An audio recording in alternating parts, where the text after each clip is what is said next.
Shalom, selamat siang. Perkenalkan, nama saya Agriat Lekusri Nenameta, NIM 19320031, kelas B. Baik, di sini saya akan membawakan materi tentang taksonomi belajar afektif.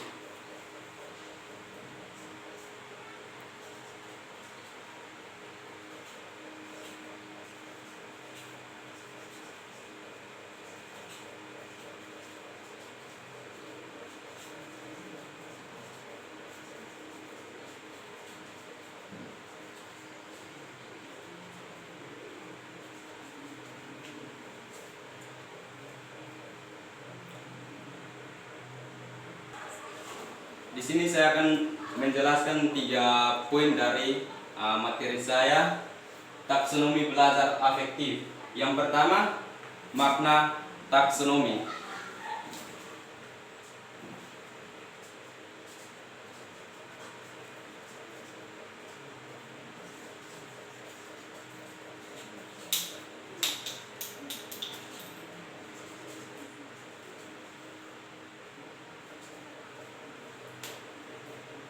Makna taksonomi berasal dari bahasa Yunani, yaitu desain yang berarti mengklarifikasi dan nomos yang berarti aturan. Dalam pendidikan, taksonomi dibuat untuk mengklarifikasi tujuan pendidikan. Dalam hal ini, tujuan pendidikan dibagi menjadi beberapa domain, yaitu yang pertama kognitif, afektif, dan psikomotor. Yang pertama, kognitif.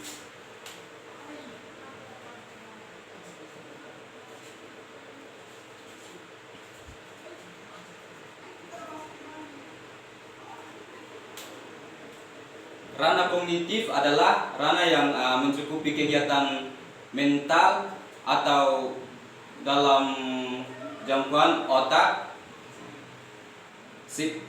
agar segala upaya yang mencakup aktivitas seseorang dalam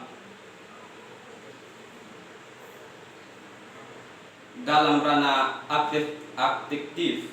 Ranah kognitif memiliki 6 jenjang aspek. Yang pertama, pengetahuan. Yang kedua, pemahaman. Yang ketiga, penerapan. Yang keempat, analisis. Yang kelima,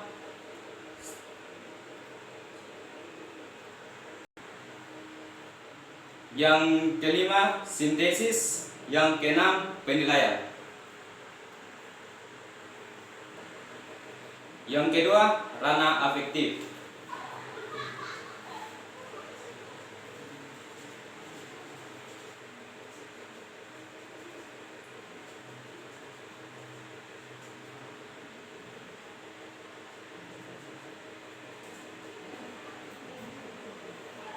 Ranah afektif adalah ranah yang berkaitan dengan sikap dan nilai.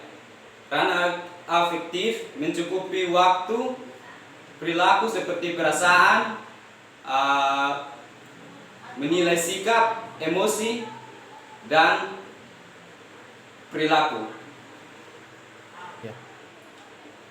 Ranah afektif dibagi atas 5 bagian. Yang pertama, receiving atau attending, atau menerima,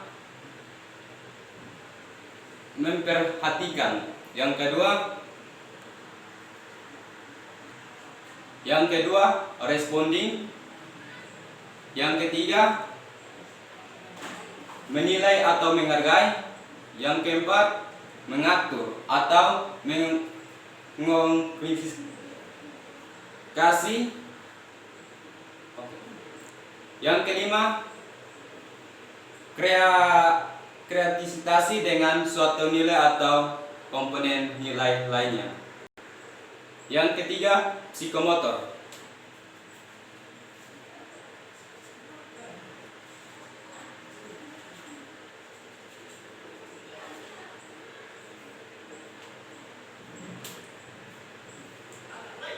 Ranah psikomotor merupakan yang Rama yang berkaitan dengan keterampilan atau sikap atau kemampuan bertindak seseorang menerima pengalaman belajar tertentu.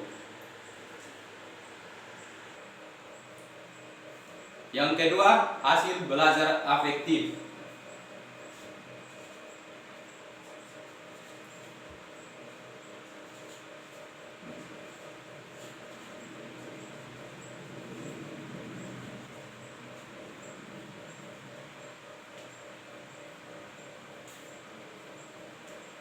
Hasil belajar afektif merupakan segala sesuatu berkaitan dengan perasaan seseorang atau individu. Siswa yang tidak menunjukkan sikap atau minat positif terhadap suatu mata pelajaran tertentu akan sulit untuk mencapai prestasi yang optimal pada mata pelajaran tersebut. Sikap seseorang terdapat berubah bila seseorang telah memiliki kekuasaan kognitif tingkat tinggi. Yang ketiga, ciri-ciri belajar ranah afektif. Terdapat 5 bagian. Yang pertama, penerimaan.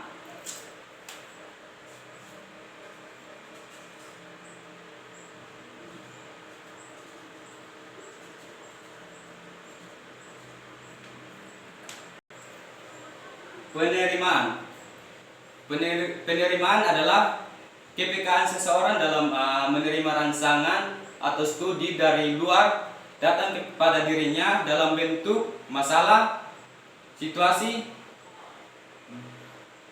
gejala, dan lain-lain. Termasuk dalam jenjang misalnya adalah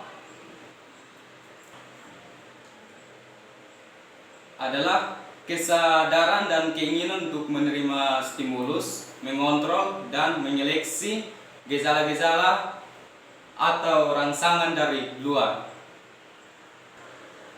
Yang kedua, tanggapan.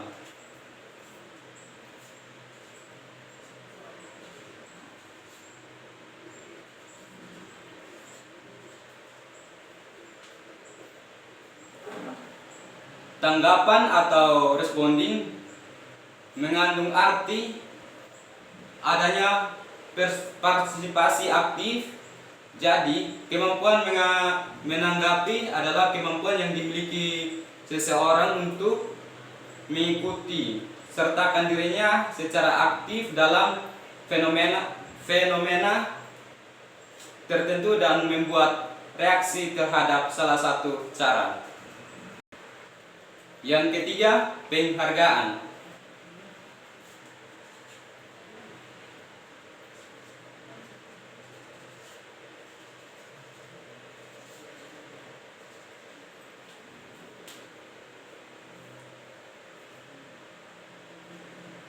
Penghargaan atau menilai atau menghargai artinya memberikan nilai atau memberikan penghargaan terhadap suatu kegiatan atau objek. Yang keempat, pengorganisasian.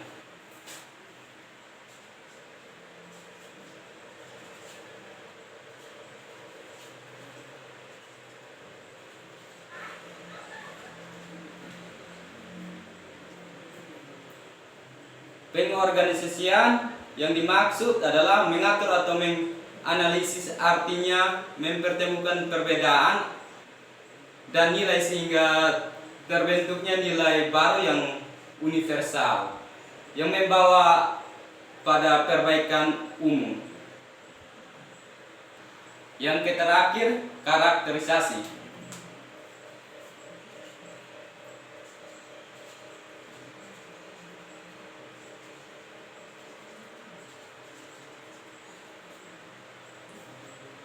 Karakterisasi ini lebih mengacu kepada karakter dan daya hidup seseorang. Tujuan karakterisasi dan ada hubungan dengan keteraturan pribadi. Contohnya sosial dan emosi jiwa, yaitu kepaduan semua sistem nilai yang telah dimiliki seseorang yang mempengaruhi pola kepribadian dan tingkah lakunya. Baik, sekian dari materi saya. Terima kasih. Shalom.